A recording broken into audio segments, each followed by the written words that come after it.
Pues buenas tardes a todas, a todos. Muchísimas gracias por vuestra presencia en esta sesión del ciclo de conferencias Europa, el mundo mediterráneo y su extensión atlántica, aquí en la Escuela de Estudios Hispanoamericanos de Sevilla, sede del Instituto de Historia. Bien, hoy tenemos la fortuna de que nos acompaña un colega del Instituto de Historia en primer lugar, luego pasaré a presentar a la siguiente conferenciante, que es Rubén González Cuerva, compañero, colega, amigo, y creo que sufridor de las penas que nos imponen disfrutones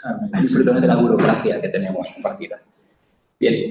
Rubén González Cuerva es científico titular del CSIC en el Instituto de Historia. Él se doctoró en Historia por la Universidad Autónoma de Madrid, luego estuvo haciendo varios postdocs, entre ellos en la Universidad Nacional de Salta, en Argentina. Tuvo una Marie Curie en Historia alemán, ¿no? de Roma. Y después de varios trayectos que impone la vida académica, pues acabó en el Consejo Superior de Investigaciones Científicas, donde actualmente se desempeña pues, unas importantes investigaciones sobre diplomacia, relaciones internacionales, estudios de la corte, de alta política dura, pero sobre todo mirando la relación de la monarquía hispánica en el siglo XVI con el mundo musulmán, con el mundo del Mediterráneo, especialmente con Túnez,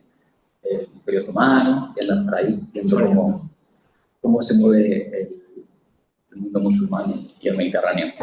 Él existe el proyecto Diplo-INMED sobre diplomacia interconfesional en el ámbito mediterráneo en el siglo XVI, ¿no? Sí, pero una proyección global, incluso mirando de reojo a América, hacia la que te vas progresivamente acercando, aunque ya es verdad que has incursionado alguna vez en América. Y ha publicado bastantes trabajos, numerosos trabajos sobre la diplomacia de la monarquía hispánica en Túnez, en el mundo mediterráneo. Has hecho cosas también sobre libro reciente que tienes sobre los favoritos, puede ser también, sí. Por eso, que ha estado moviéndose siempre en este ámbito de la historia política y las relaciones internacionales. Tienes un libro muy bueno sobre con Túnez, de Túnez 1935.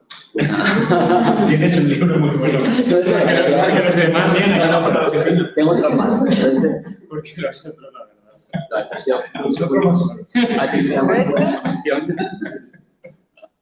Así que no te digo nada más. No me meto más contigo porque veo que me la rebotas. Así que Rubén nos va a hablar hoy de diplomacia tribal, la red de conexión hispanas de las fronteras mediterráneas y americanas. Muchas gracias, José María. Unos 25 minutos aproximadamente, abriremos un turno de preguntas, luego haremos una pausa y luego haremos segunda conferencia. Pues, lo primero, me alegra hacer de telonero de Nuria, porque esto quiere decir que va a ir interesando. Vengo con muy poca vergüenza a hablar a la Escuela de Estudios Hispanoamericanos de un poco de cuestiones americanas sin ser yo un especialista en la materia. Os pido piedad por ello y también quería aprovechar para conversar, compartir los intereses últimos que estoy teniendo de investigación y para un ciclo llamado Europa, el mundo mediterráneo y su difusión atlántica, no me podréis decir que no he intentado que casen todas las piezas. Mi hipótesis o mi presentación esta tarde es cómo esto, que explicaré a qué me refiero con diplomacia tribal, parte de un modelo de convivencia con elementos islámicos medievales y se desarrolla en América. Comparativamente cómo se caracteriza en un escenario mediterráneo y americano y finalmente un estudio de caso en la Ifriquilla, en lo que sería Túnez, que es el campo que más trabajo para que se vea cómo se aplican estas ideas. Y las imágenes que veis de presentación pues son una Mahdia 1550, Salta 1774 y son estos aliados o confederados territoriales indígenas de la monarquía hispana que tienen una larga duración en el tiempo, porque desde el siglo XV hasta el siglo XX la monarquía hispana y sus sucesores estatales a ambos lados del Atlántico han tenido la necesidad de pactar con pueblos de naturaleza no estatal en unas fórmulas que se enraizan en la Edad Media y que tienen unos tics que van a continuar en el tiempo.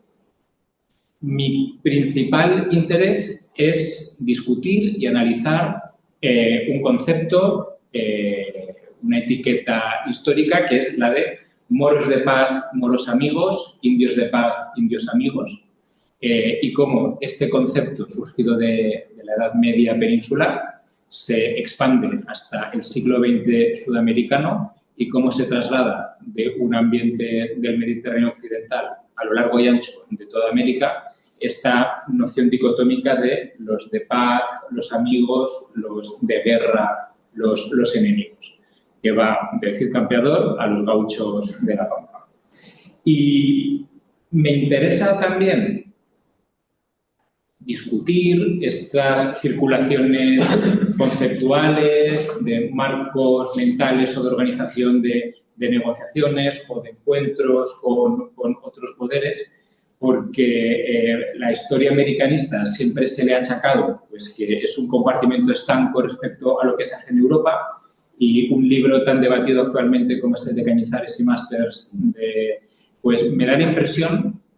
aunque quizá merezca más debate, que sigue incidiendo en que en el momento en que la cosa aterriza en América genera unas dinámicas tan propias, tan independientes, que ya no tiene nada que ver con el llamado viejo mundo. Sin querer yo rebatirle, porque ha trabajado mucho y muy bien, me interesa ver cómo automatismos provenientes de Europa o del Mediterráneo marcan mentalmente las posibilidades de pacto, de encuentro o de entendimiento de otros pueblos allende los mares. No está presente, pero creo que nos está escuchando Pablo Hernández Sau, porque vale. Le tengo detrás y me da un poco como la amenaza por la espalda, y es que, como salvedad para empezar esta contribución, es que la única obra o el único texto que nos puede servir de guía es su artículo sobre indios bárbaros, moros y turcos y la monarquía de Carlos III en el siglo XVIII, que publicó en Melans de la Casa de Velázquez en 2018, y que a mí me ha resultado muy útil y muy interesante para ver cómo ese modelo que él ve muy formado ya en el siglo XVIII, buscar sus orígenes en el siglo XVI, y también dialogar que esta diplomacia transcultural y globalizada que él ve en el siglo XVIII, pues en la fase anterior existe de otra manera, no tanto a través de embajadas y tratados, que a estas alturas del reino de Carlos III parece que están ya más establecidos, sino a través de lo que llamo diplomacia indirecta y que mencionaré más adelante. Bien, al hablar de estos indios moros de paz, de guerra, es un lenguaje banderizo binario, o sea, de amigo-enemigo, pero lo que caracteriza estas categorías es que se aplican a un marco extraeuropeo, fuera de la cristiandad, y para organizaciones políticas que no son monarquías dinásticas. Es decir, no hay franceses de paz, no hay italianos de guerra. En la corte o en organismos europeos, a los favorables pues, se les llama bienintencionados o malintencionados, devotos. También es un lenguaje afectivo, pero no se basa en paz, guerra, amistad, enemistad. La otra que sí que he encontrado son los negros de paz. En Mozambique, en Sofala, cuando el embajador español en Persia, Silva y Figueroa, pasa por allí, relata que quien defiende este fortín de los ataques neerlandeses son 3 soldados portugueses y los negros de paz que hay en el entorno. Me gustaría encontrar más referencias a otros pueblos que son acreedores de esta etiqueta de ser de paz o de amigos. Y lo que veo es que, en general, se dedican a poblaciones no sedentarias, que viven en aduares, en tolderías, pero que no tienen pues, ciudades o centros urbanos delimitados, y que acaban decantándose por situaciones o sistemas fronterizos en los cuales no están integrados en la monarquía o en el sistema imperial, pero están en una situación de vecindad. En otros lugares de América, pues un batab, un líder, un curaca es integrado en el sistema, paga un tributo, se convierte o es categorizado como hidalgo, como noble. En este caso no, se quedan al margen del sistema hispánico dominante. Esto hace que se puedan comparar reyes islámicos y americanos. Al-Hayari, el embajador morisco de principios del siglo XVII, diga: la monarquía hispana no es fiable, es traidora en sus tratos con los cristianos, porque tanto Abu Abdil como a Moctezuma les engañó al pactar con ellos. Y que en su mentalidad haya un orden monárquico en el que en un continente y en el otro pues haya un margen de comparación. Sin embargo, en estos casos, que Sensolato llamó tribales, se reconoce que es un tipo de organización política distinta, que también lo conceptúan así desde el lado islámico. Ibn Khaldun, el gran teórico, filósofo y también diplomático del siglo XIV, en sus Muqaddimah, habla de que, por un lado, está el Estado, la dinastía, Daula, y por otro lado, las tribus. Están dotadas de asabilla, de un espíritu y de una solidaridad tribal que, cuando es exitoso, pueden tomar el Estado, derrocar a la dinastía reinante y convertirse en la nueva dinastía. Entonces, se civilizan, se adocenan, se hacen afeminados y viene otra tribu del desierto a expulsarles en un ciclo infinito. Pero tiene clara la distinción de que se puede pactar y llegar a acuerdos de un tipo con las tribus y con las dinastías, y que según el estado de evolución que estén, pues se funciona de una forma o de otra. Y en el lado cristiano, pues también se entiende que hay unas asociaciones políticas más allá del marco de la cristiandad que son más o menos comunes. Y también en una cronología un poco posterior, el cronista Bernaldez, cura de los Palacios, estamos cercano aquí, puede hablar que la Granada nazarí tiene privados que son los Abencerrajes, también Beltrán de la Cueva es un privado coetáneo en Castilla, pero Colón, los caciques que está encontrando en el Caribe, también tienen sus privados. O sea que no hay una inconmensurabilidad de las categorías políticas, se pueden acordar fácilmente, pero se distingue un nivel monárquico, dinástico, más organizado, y otros que son federaciones, agrupaciones de forma más laxa y más, diríamos, privada. El modelo de partida, evidentemente, está en la Edad Media peninsular. Ya en el Cantar de Mio Cid, el Cid habla de su amigo Abengalbón, el alcaide de Molina: mi amigo es de paz. Y a lo largo de los últimos 500 años de la Edad Media, pues hay moros de paz en Granada, en Murcia, en Niebla, en Sevilla, en los reinos taifas, de una manera o de otra, sometidos a vasallaje, tribus y familias nobles opuestos a la dinastía del momento, aliados con castellanos aragoneses. Entonces, es una historia que está muy integrada en el devenir político de la Baja Edad Media peninsular. Sin querer hacer yo un difusionismo de que la Reconquista se traslada a América, sí que la forma de entrar en el territorio enemigo con mesnadas o huestes, haciendo cabalgadas, jornadas, entradas, malocas o malones, sin ser exactamente lo mismo, sigue genealógicamente un estilo bastante similar. Incluso hay una circularidad de agentes. Entonces, Pedro de Estopiñán, el conquistador de Melilla, pues su hijo y sus sobrinos son los Estopiñán Cabeza de Vaca, que siguen la tradición familiar en el Río de la Plata y en la Luisiana del actual Estados Unidos. O Cortés, bien es sabido que después de sus aventuras por México está con Carlos V en la conquista fallida de Argel. Entonces, ambos escenarios están más conectados de lo que parece, y hay un debate sobre si se puede tratar como a los moros de paz o a los moros de guerra a las poblaciones americanas que se están encontrando. Y en la historia de las Indias, Bartolomé de las Casas pues critica que la ignorancia de los del Consejo Real y el error con que anduvieron siempre ciegos, estimando que, porque los reyes de Castilla descubrieron, por medio de Corona, que estas Indias tenían ya derecho para, por paz o por guerra, por mal o por bien, por fuerza o por grado, las gentes y señoríos de ellas sojuzgallas y señoriallas como si fueran las tierras de África. Porque en África, evidentemente, no hay problema. Están in partibus infidelium, los infideles no tienen justo dominio o hay una escuela que implica que no lo tienen porque era la Mauritania Tinquitania, era tierras de cristianos, entonces, por supuesto que era legítimo, en principio, aunque luego hay más discusión, conquistar o atacar esos pueblos que han conocido el Evangelio y lo han rechazado. Con los gentiles de América no se puede hacer lo mismo. Y entre los cronistas de Indias, que evidentemente no soy especialista, pero en lo que he trasteado, me interesa cómo Bernal Díaz del Castillo es especialmente muy dúctil en aplicar estas categorías y decir que criticar a compañeros que están robando en tierras del altiplano mexicano como si fuera tierra de moros.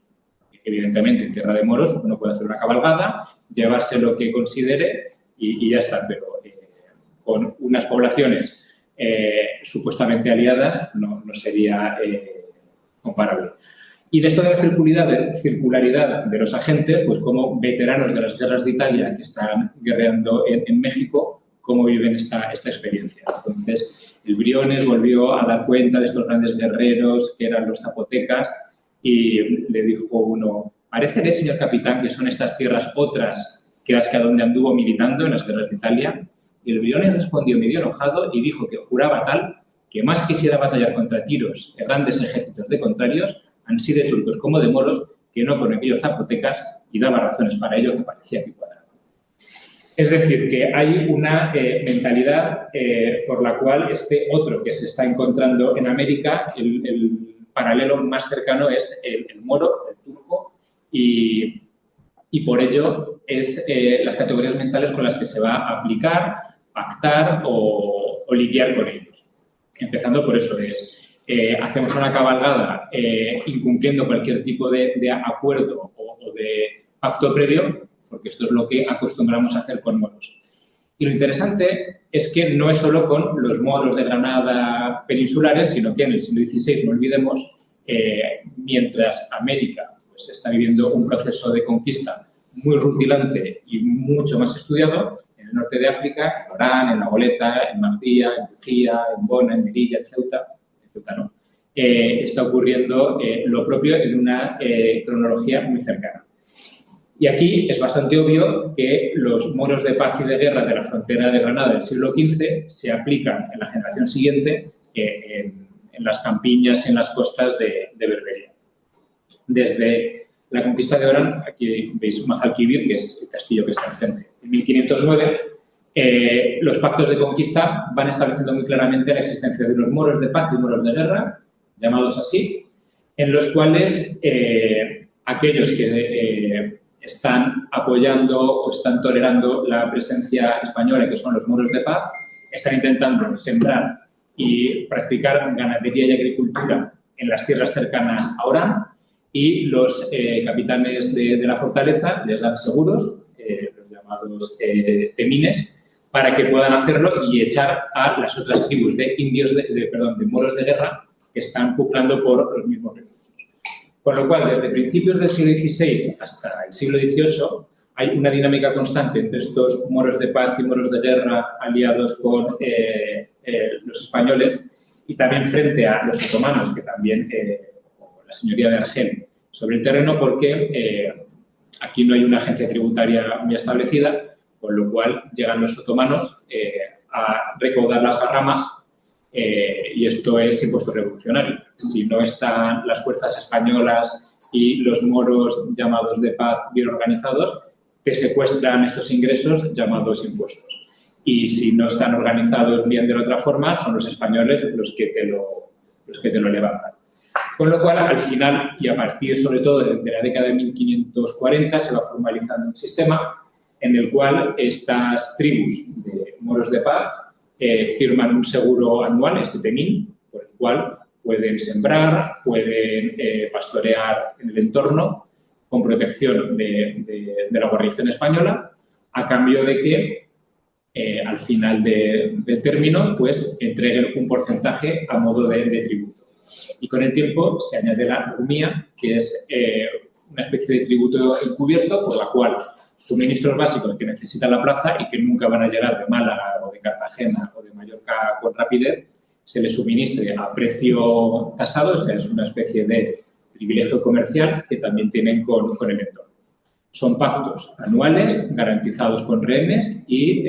performativamente mostrados en la residencia del gobernador de Orán, donde llegan los jeques de estas tribus, llegan a este acuerdo no por escrito, sino en una ceremonia mucho más válida y jurando ambos por sus respectivos dioses, dejando rehenes que suelen ser hijos de estas familias que además tienen acceso a ambas culturas y en la siguiente generación van a ser agentes útiles en esta alianza. Y luego, evidentemente, hay muchas rupturas, muchos quiebres, pero esta es la teoría.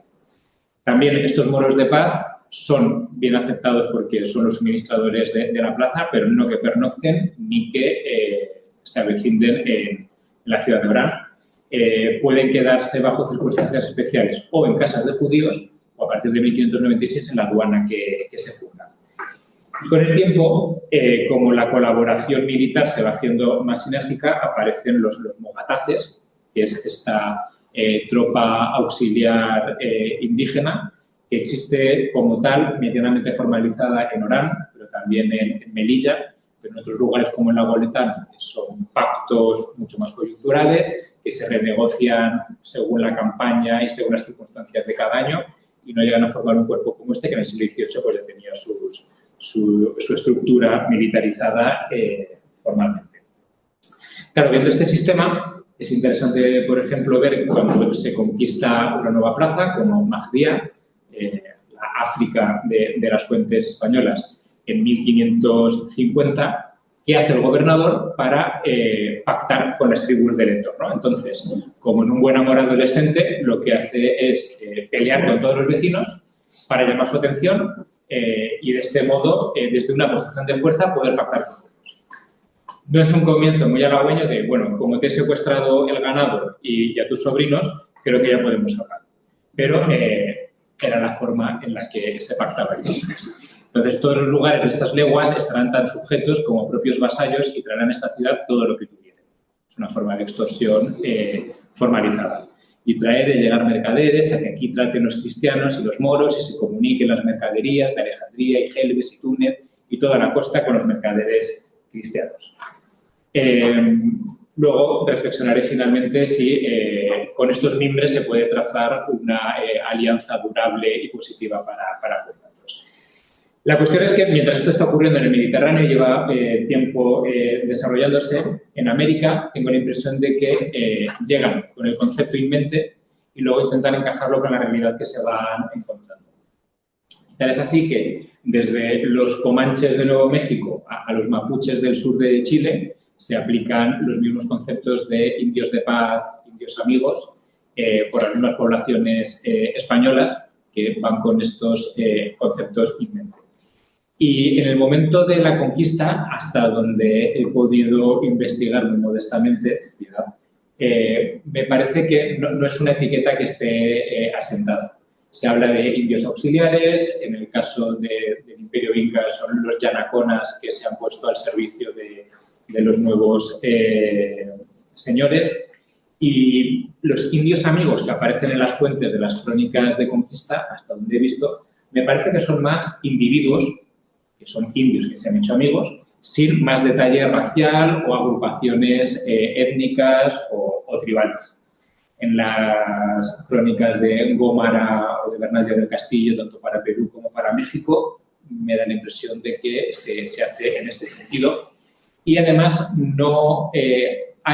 son indios de paz, sino que van de paz. Es decir, en la confusión de los pactos, de la conquista y de los acuerdos, se puede ir de paz o de guerra, pero eso no es una naturaleza de que sean grupos como luego se va decantando más pacíficos, más benéficos o con mejor entendimiento.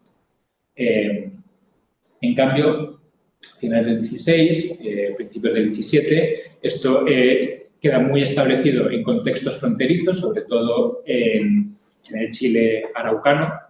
Se habla de estos indios amigos como pueblos de frontera organizados, etnias, que pasan a ser definidos como indios amigos y que, según su función en la frontera de apoyo a las tropas españolas pueda ir decayendo, pasan a ser indios holgazanes. porque si ya no están haciendo ni paz ni guerra son unos holgazanes que no están haciendo nada y que están borrachos y que son culpables de todos los males imaginables. Enfrente, y esto me parece muy sintomático, los indios de guerra, sobre todo en el contexto sudamericano, son llamados generalmente infieles, como se llama a los musulmanes del contexto mediterráneo, y en el Río de la Plata hasta el siglo XIX, y las películas de gauchos del siglo XX, se habla de los infieles, claramente diciendo que son los indios enemigos. El caso del Chile araucano, que aquí vemos una imagen de la adoración a la Virgen cuando ya son reducidos y aceptan la verdadera fe, es muy interesante porque en el río Biobío se establece una frontera irreductible con los mapuches del otro lado, y la técnica de entradas, de violencia abierta, no está siendo eficaz. Además, evangélicamente no parece muy exitosa. Y el padre jesuita Valdivia va de misión a Madrid entre 1609 y 1612 para convencer a la corte de que se cambie esta estrategia por la llamada guerra defensiva. Que se establezca el río Biobío como frontera, que haya unos fortines al lado español y que se pacte con las tribus de indios de paz del otro lado para que permita la entrada de misioneros, de reducciones y poco a poco con el conocimiento mutuo, el comercio y el evangelio, pues ir expandiéndose de esta forma más sosegada. Y es interesante ver cómo se discuten estas etiquetas de indios de paz en este contexto en el que se está promoviendo un cambio de estrategia. Porque los enemigos a esta guerra defensiva, porque evidentemente los 50 años de guerra fronteriza en Chile han generado muchos intereses consolidados en las estancias, en la esclavitud de toda la población que se puede captar al otro lado de la frontera, todos los suministros militares de los que está viviendo la mitad del reino, es que no existen los indios de paz, porque son falsos e incumplidores y que solamente se presentan su color de paz cuando quieren comida o quieren ayuda de los españoles para vencer a sus enemigos. Mientras los que defienden la validez de esta etiqueta de indios de paz, pues hablan que en realidad todos lo son y que la tiranía española de someterles a servicio personal es lo que ha causado su rebelión. En el Parlamento de Arauco, en 1612, se formaliza esta nueva estrategia defensiva que fracasa poco después con el martirio de unos misioneros que entran al otro lado porque han raptado a dos mujeres de uno de los líderes de la zona y la situación se desmadra. Pero poco a poco se va imponiendo esta guerra defensiva y el entendimiento de que hay indios de paz, que son aliados naturales y válidos y que se van a ir integrando progresivamente en el orden monárquico español.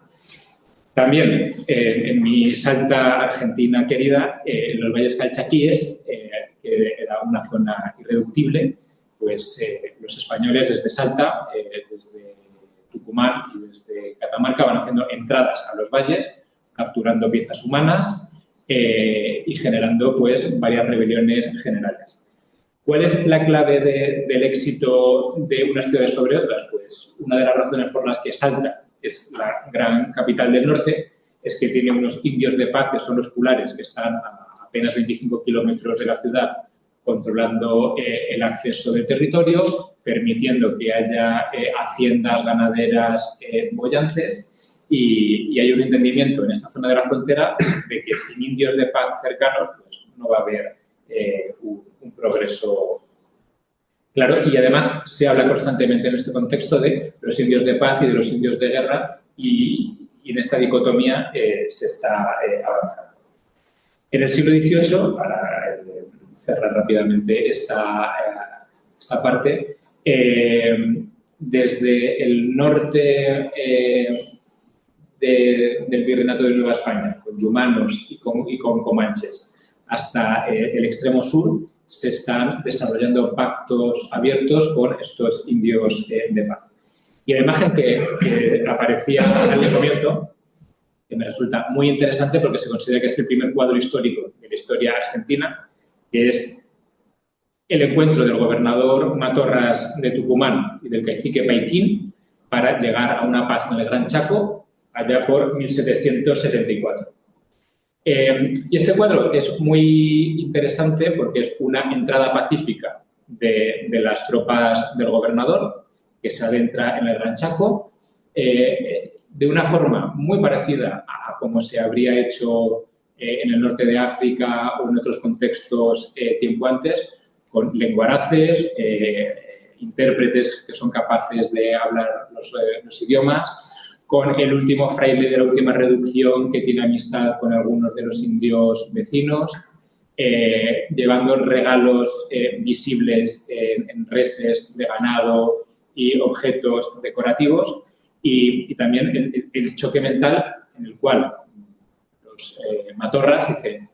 ¿quién es el encargado aquí? ¿Quién es el rey de todo esto? Vamos a hacer un tratado. Y el otro dice, pues está Paitín, que es uno de los líderes mocobíes, hay otros 4 que son parientes suyos, hay cierto nerviosismo entre los españoles y dicen, sí, pero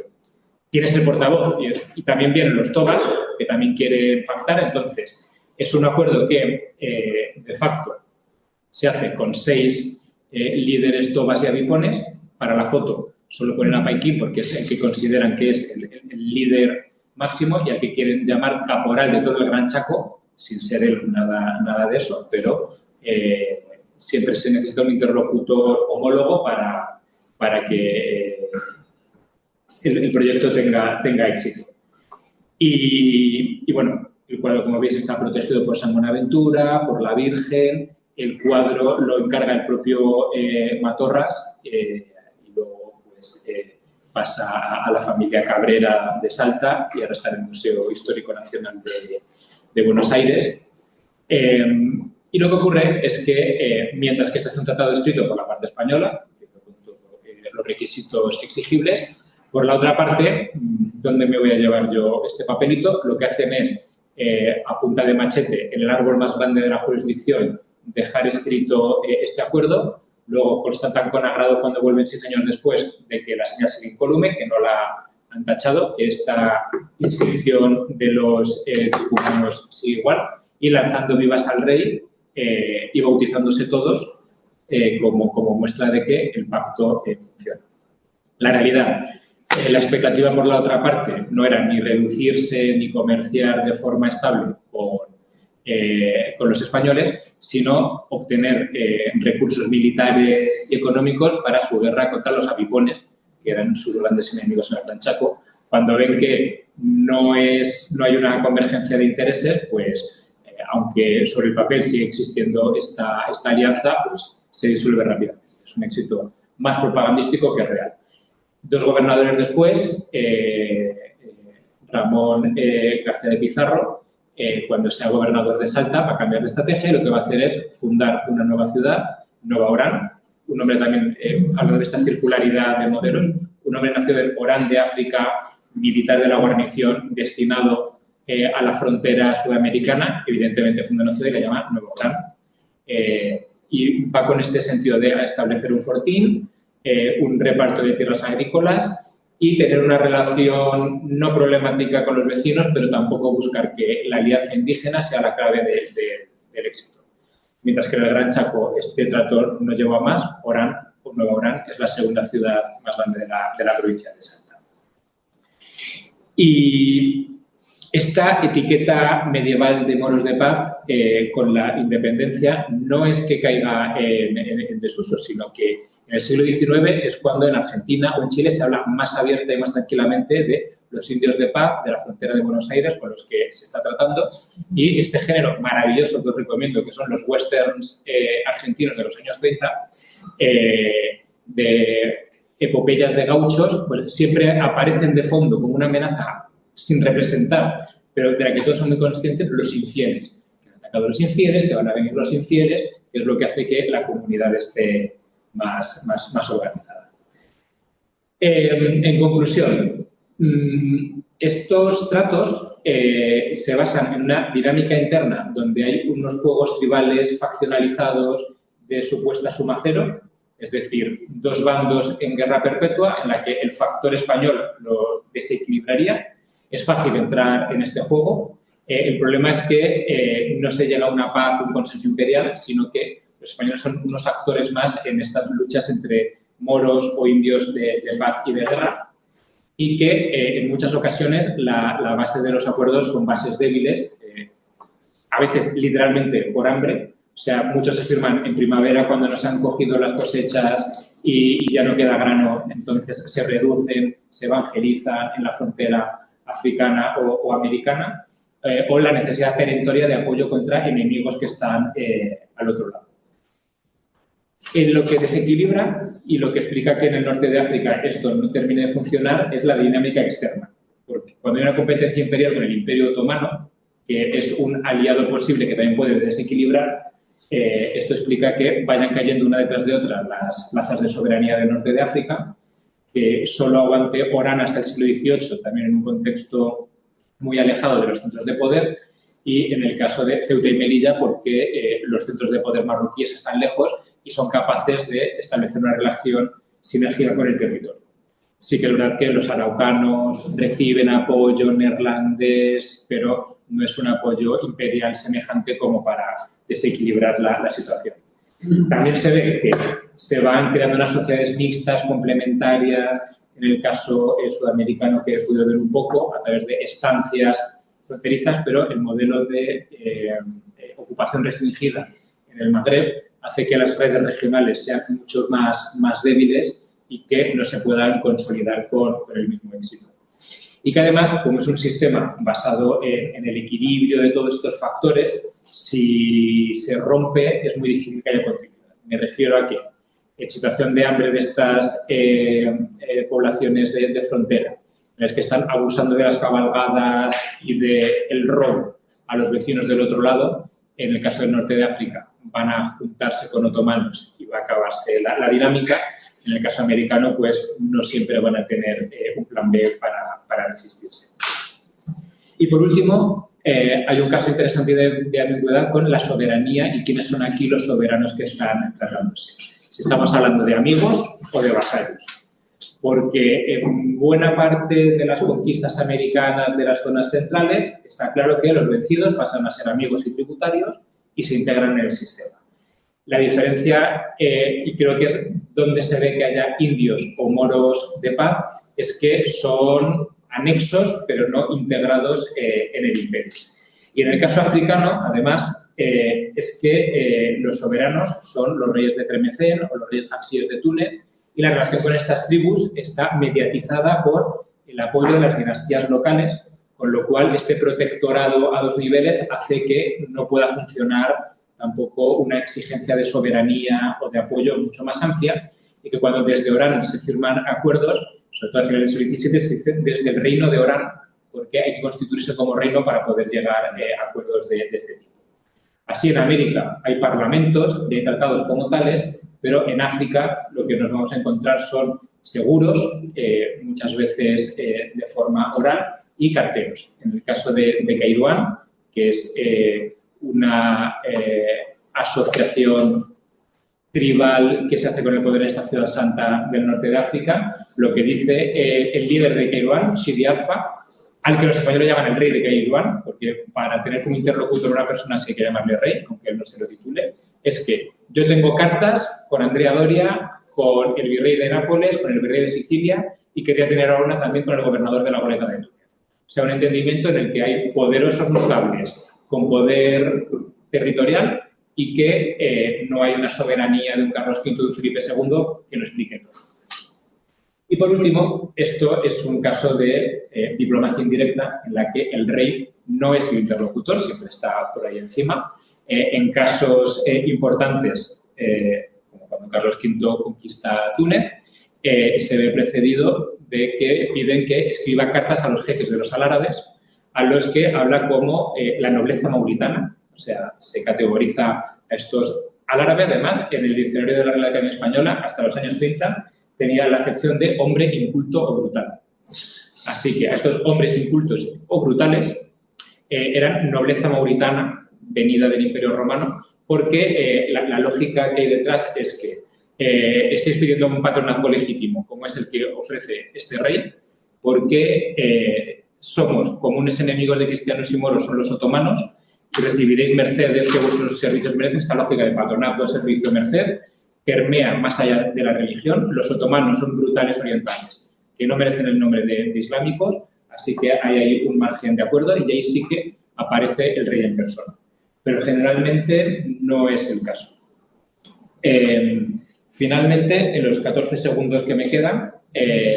os cuento el maravilloso caso de Túnez, que es un caso peculiar porque aquí hay una dinastía real a 15 kilómetros del fortín español y a 6 kilómetros están ya los aduares de todas estas tribus. Con lo cual, el juego es extremadamente complejo y esta imagen es cómo se ve y cómo se explica el reino de Túnez en el siglo XVI. Veis tiendas de campaña y veis pequeñas ciudades amuralladas. Las tiendas de campaña son mucho más grandes, los aduares, que las ciudades. Porque la población de las ciudades no es fiable, no tiene poder militar, pero por dónde se están moviendo estas tribus, estos grupos, ese es el verdadero nervio del control del territorio.